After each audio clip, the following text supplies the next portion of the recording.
I have the great honor of sitting here with American Ambassador to Israel, David Friedman. David is a man of warmth, humility, wisdom, and total commitment. We're so proud that you're going to be our country's ambassador to the world's only Jewish state, to Israel. And here we are. You're about to leave. We wanted to have you at our gala, but President Trump stole you away because he's decided to go to Israel. I have a pretty good excuse, I think. Don't you think? Yeah. Has it ever happened that an ambassador arrives in a country and suddenly, wow, the head of state, most powerful man on earth, leader of the free world, arrives 5 days, 6 days after you're there, a week after? Yeah, we looked at this. We couldn't find any example in any country where the president arrived in such close proximity to the ambassador taking his post. So it'll be an exciting week, but we'll get there fine. So you got to arrive, David, get to your new home, and then immediately set up for the visit of President Trump. Well, first of all, when I get there and I land at the airport, the first trip is to the Kotel. That's the most important thing. Wow, that's beautiful. So you're going straight from the airport to the Kotel. So we go to the Kotel. Then I think we're going to visit the Ministry of Foreign Affairs. And then the following morning, the Israeli government has really moved mountains to enable me to present my credentials the following day. Usually takes a long time. So we'll do that. So I will be fully credentialed by the time the president arrives. With President Rivlin. With President Rivlin, correct. So we'll do that the next day. And then we'll get to work and make sure that President Trump's visit is something for the history books. You know, your appointment as ambassador was seen by so many as a phenomenal statement of support for Israel by President Trump, given your own incredible connection to the country for so many years, your philanthropic activities in Israel, your visits to Israel, you own an apartment in Israel. And now, beyond that, this becomes his first foreign trip, that he goes to the Middle East, he'll visit Saudi Arabia, and he visits Israel. What does that say about President Trump's connection to Israel?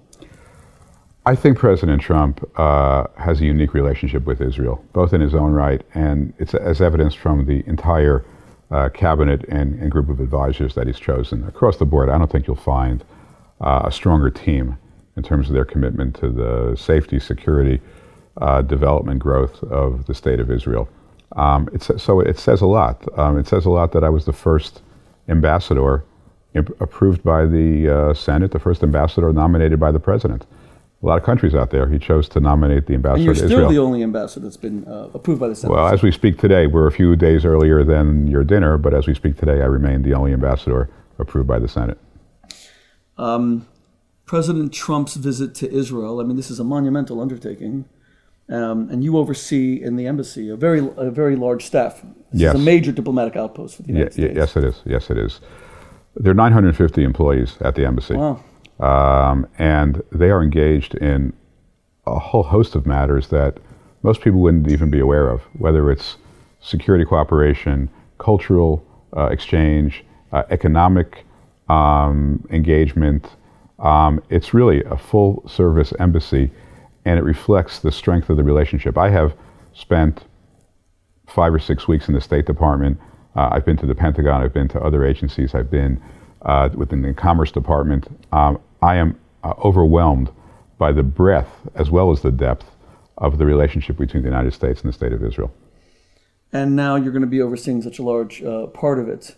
Did you ever imagine that you were raised by a Zionist father, Rabbi Morris Friedman, who loved Israel, stood by Israel, hosted President Reagan, correct? Yes. And you yourself are a very strong Zionist, an observant Jew who loves Israel, stands by Israel. Did you ever imagine that you'd be America's ambassador to Israel?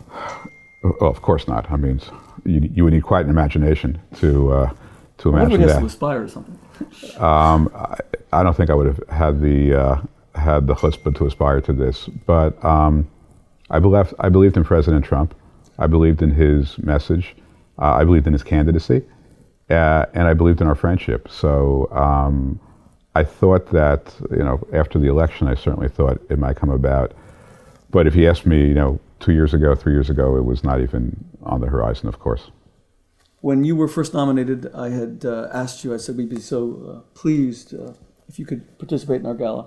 I'm actually kind of happier now that you're not going to participate, even though we're really going to miss you, because it's a beautiful thing that the American president is visiting Israel.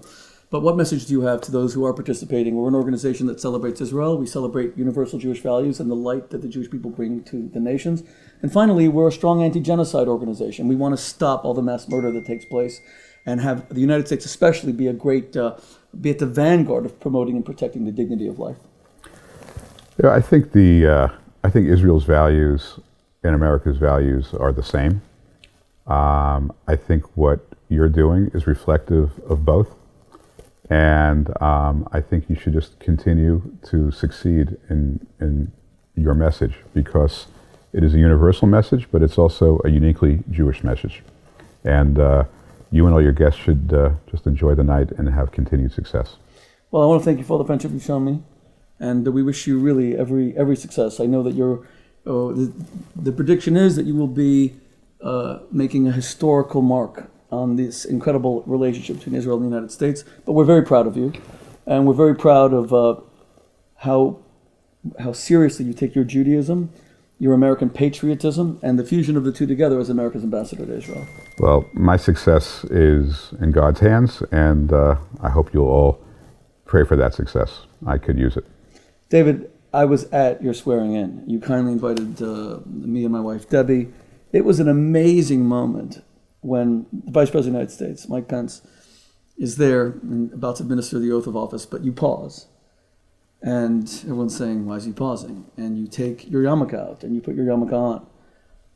And then you affirmed, because of Jewish halachic reasons about affirmation as opposed to a swearing. It was done with so much Jewish pride. It was, I sat there with like goosebumps, and I said to myself, this is a man of unique conviction and unique sincerity. And I was so moved that I wrote a column about it, driving back to New York. I read your column and appreciate it. My feeling was that making that type of a public commitment to support and defend the Constitution of the United States was a religious event, and it called for me to treat it in the same level of solemnity as if I were, walking into a synagogue or saying a prayer. So that was what motivated my taking out my kippah. Okay. As a Jew, I want to tell you that the highest accolade in our religion is to be called a Kiddush Hashem, someone who sanctifies God's name. And as a patriotic American and as a man of high integrity, philanthropy, total devotion to family and to country, you are the Kiddush Hashem. You sanctify God's name, and we look forward to seeing your light spread from the Middle East, the light of American liberty, values, in the Middle East's only democracy, as our ambassador. Thank you. I hope to be worthy of that extraordinary compliment. Thank you very much. Thank you, Ambassador. Thank you. God bless you. Same pleasure.